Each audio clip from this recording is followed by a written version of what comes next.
Investigators have determined that the Munich gunman was inspired by a 2009 school shooting in Germany. They also said that the gunman began planning this attack a year ago. The 18-year-old German-Iranian killed 9 people before killing himself. CCTV's Ira Spitzer is joining us live from Berlin with more on this. Ira? Thank you, Susan. Well, a disturbing portrait is starting to emerge of the gunman who local media have named as David Ali Sunboli. They're describing, from investigators, a man who spent hours alone in his room playing video games and obsessed with mass shootings, and in fact had paid a visit to the site of the Winnenden mass shootings in 2009, where a gunman killed 15 people. So authorities believe that he had been planning some sort of attack for a year. They're not exactly sure of his motives, but it does seem that he had psychological issues, was being treated for depression at one time. And one of the other things that they're looking at very closely now is how he could have purchased that weapon. Of course, gun control is very strict in Germany, and they believe that he purchased that weapon on something called the dark web. That is an area of the internet that is inaccessible to search engines, where people can browse anonymously. It is also a hotbed of illegal activity. So a German investigator talked a little more about that earlier.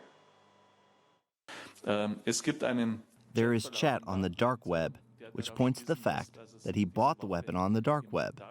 But we are at the beginning of our investigations, and I can only say that it is very probable that he purchased the weapon on the dark web, but there are no further details.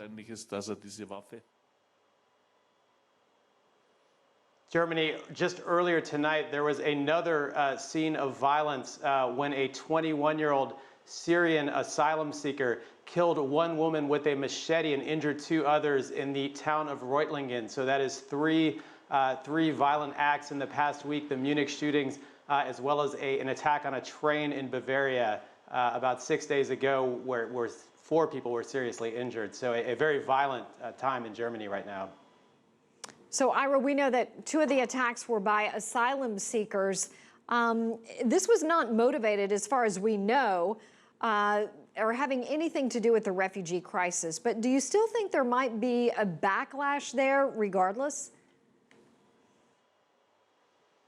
Well, German society, I think it's fair to say, is very divided over the issue of the refugee crisis. Of course, more than 1 million asylum seekers arriving here last year. And while many people have been supportive of that effort, there are certainly elements of society that have grown larger, that have become more concerned about refugees. And certainly when you have the type of news like we had earlier tonight with the Syrian asylum seeker, now that was not a political act, I should say. It seemed as he was having a dispute with this woman. But in any case, people who already harbor these anti-refugee views certainly look at these attacks, and it definitely adds fuel to that fire that is already happening here in Germany.